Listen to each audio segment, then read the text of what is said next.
Oui, Madame la Présidente, chers collègues, ce rapport annuel 2022 sur le prix et la qualité du service public de prévention et de la gestion des déchets, qui est proposé une prise d'acte, est l'occasion de revenir en particulier sur votre choix de faire évoluer les modalités de prise en charge des déchets végétaux. Ils sont un peu évoqués dedans, ce n'est pas l'essentiel, mais je pense que c'était l'occasion de faire un point. Alors pour rappel, vous proposez à la fois de ne plus accepter les déchets de tonte de pelouse dans les déchetteries, mais également de ne plus assurer les collectes en porte-à-porte de tous les déchets verts en intra-rocade de la métropole.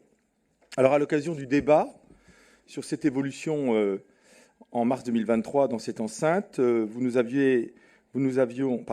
avions alerté sur le fait que ces changements d'habitude demandent du temps et de la pédagogie, et certainement pas de la précipitation. Alors, ce qu'on constate, c'est que actuellement, beaucoup de nos concitoyens ne sont pas au courant, ou à peine, de cette évolution radicale de votre politique de traitement des déchets verts. Et pour ceux qui le sont, on note chez certains l'incompréhension face à des mesures face à un certain nombre de mesures. Par exemple, ils se demandent quel est l'intérêt d'avoir des centaines d'usagers qui vont prendre leur voiture pour porter leurs déchets verts à la déchetterie, ce qui sera beaucoup plus polluant qu'un ramassage par le service municipal comme actuellement. Donc je pense qu'il aurait été préférable que vous mettiez en place une période d'expérimentation de ces mesures pour évaluer leur efficacité. Alors à la place, vous nous avez annoncé une grande campagne de communication et la mise en place d'opérations pour accompagner les usagers dans le changement de leurs habitudes de jardinage. Or, pour le moment, cette campagne est honnêtement quasiment invisible, car elle se limite à un courrier,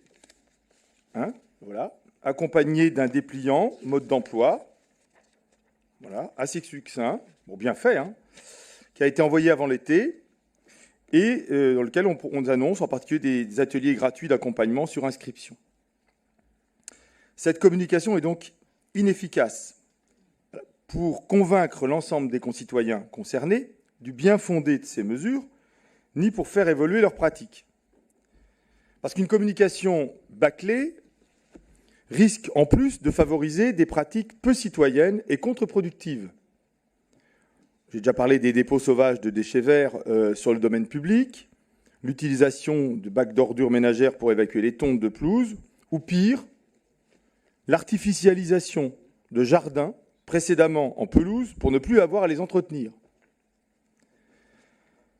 Donc avez-vous réellement l'intention de mieux informer et d'accompagner les Rennaises et les Rennais sur et pas seulement les métropolitains aussi, sur cette nouvelle modalité de prise en charge des végétaux et des tontes de pelouse?